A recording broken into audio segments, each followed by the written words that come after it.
Hello and welcome everyone to yet another one of my blind spot videos. Now I haven't done one of these in a while because the quality of the show in my opinion was slowly deteriorating until the latest few episodes. That is when it all picked up once more and got back to a better place. But unlike my past videos on Blind Spot, this is not just a review or theory video, but instead it's going to be a look at what could become of the show on its third season considering it has been renewed and has gotten a new time slot. Now the reveal on the penultimate episode of what Phase 2 happens to be about, what the plan was all along for Kurt Weller, was just amazing. The way all those tattoos seem to just about bring a whole bunch of people we've met over the entirety of the first and second season together was just amazing, gave a lot more meaning to the whole premise of the show.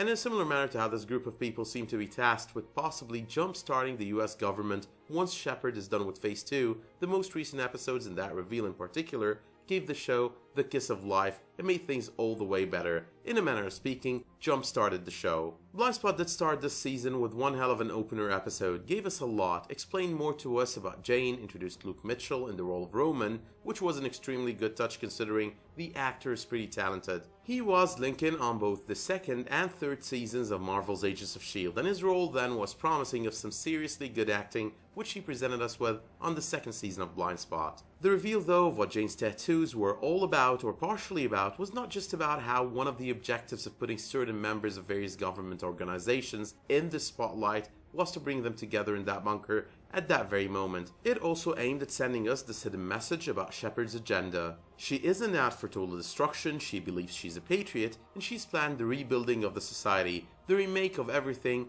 that has failed over the years from her point of view, even if that point of view was a totally wrong one. The coming together of all those members of those different government organizations and entities also meant one thing which was made pretty clear on last night's episode. The next step of the plan was all about wiping the current administration and was all about to go down. But of course, right then and there, and as we got that reveal, all most of us probably thought of was how much we would like to see more of a background story to Sheppard, understand her motivations, and find out what scarred her so badly. So while the season started on a high note and continued to keep a decent rhythm up for a few episodes before it started going stale and boring for a while, it just managed to get back on track and give us a few solid episodes closer to the season's end. And it is because of how they turned things around that I'm now fine with the idea of Blindspot being renewed over Timeless, even though I'm gonna miss the highly informative, pretty amazing time travel drama from NBC. So before I venture any further, congratulations fans of Blindspot on the renewal of what I assume is one of your favorite shows if you're watching this video and listening to my awful voice. Let's talk Renewal quick before I circle back to the review.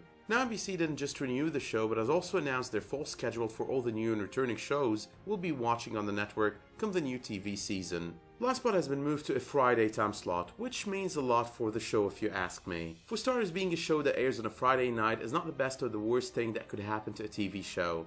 I'm planning to upload a video during the summer break of all shows to explain how all these different time slots and show status affect chances of renewal, and how networks end up reviewing the ratings. But in a nutshell, a show airing on a Friday has more chances of being renewed with lower ratings than shows airing any other day of the week. However, moving the show to a Friday slot as well means the network is slowly giving up on it, which could be a factor in decreasing those chances. Then again, there is the syndication factor at play here. A show with 80 episodes or more, that's roughly 4 seasons, has higher chances of getting syndicated with other networks. This particular factor once more increases the show's chances of renewal for a 4th season sometime next year. I'm guessing Blindspot though will have to do a better job than it did with the majority of its second season to secure such a renewal. So what I'm basically trying to say here is the show needs to be consistent when it comes to quality and needs to make sure the arcs and stories are more intertwined than they have been over the course of this season. You could have literally dropped out of watching the show early on this season and just came back to watch the finale, and it would have seemed you didn't miss much, nothing important and nothing major. But back to my review portion of this video. On the finale, the dedication of the entire team to taking out Sheppard to save the day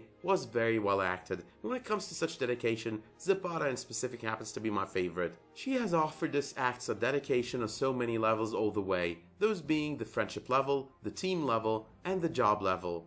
And it's true she did make a whole lot of questionable choices at many points throughout the season, but nonetheless, she's always provided us with one or more ways to understand her motives and the reasoning behind those decisions. I think both her and Patterson got the most character development this season. But speaking of Patterson, her dedication has always been amazing. She was my favorite all the way through season 1 and she's done a stellar job on season 2. She really does know how to portray the smart nerd, and she did present us with that. I remember noticing the actress for the first time as the teenage daughter of Mel Gibson on the Helen Hunt movie, I forgot its name, and she was pretty promising back then. And watching her on Blindspot is just proof I was dead right. Now there was also Weller and Jake being so badass as a team. You would have expected they would find it hard to work together, but regardless of the questionable choices of either or both of them, they had their hearts in the right place. And that's exactly what got them to forget their differences when the shit was about to hit the fan. Now I'm not into the whole relationships on shows, like I don't mind them, sometimes I actually like them and root for them, but not with the same intensity some others do. So congratulations to all the Kurt-Jane enthusiasts for a long coming and awaited relationship. You could tell as well that characters on the show were rooting for it, Patterson included. But besides great performances by all the actors and actresses, and relationships coming to materialize, there was this one real great aspect about the finale. Actually, for the purpose of precision, there were like two. The pace at which the events were going, and the major event itself was capable enough of keeping the audience at the edge of their seats. Watching the entire team race to stop an impending nuclear disaster was just amazing. But then there it was, the Jane and Weller versus Sheppard moment we've all been waiting for. Such an amazing moment, watching the woman who have made their lives miserable throughout the entirety of the second season take a bullet. That was pretty satisfying. But getting Sheppard wasn't enough. Getting her was one thing, stopping her devious plan was a totally different story, and it seemed her plan was still going forward regardless, at first at least. The second satisfying moment of the finale came around the same time the showdown between Jane and Roman was going on. Weller electrocuting the hell out of Sheppard to render the beacon she swallowed inactive. I think I kept getting this evil grin every time I saw Sheppard hurt or in pain. But the saddest part about the finale was all about finding out Roman is never coming back from the dark side. Now I was kinda hoping all along he was playing Sheppard, planning to do something heroic, erring on the side of good, but he seems to have been completely lost to his evil self that Sheppard formed and shaped over the years. But finally there was the win we've all been waiting for, a win for Team Jane and a loss for Team Sheppard. Glad though that win had Roman walking away. Hopefully though we'll be seeing more of him on the third season, considering how good the portrayal by Luke Mitchell has been all the way. Sheppard as well ending in the hands of the NSA, and Naz out of all people was as well pretty satisfying. But in the end we've all got to read the fine print there. The show seemed to have created a season finale in a manner that could pretty much qualify it to be a series finale, removing the threat of Sandstorm, sending Roman off in a brotherly sisterly moment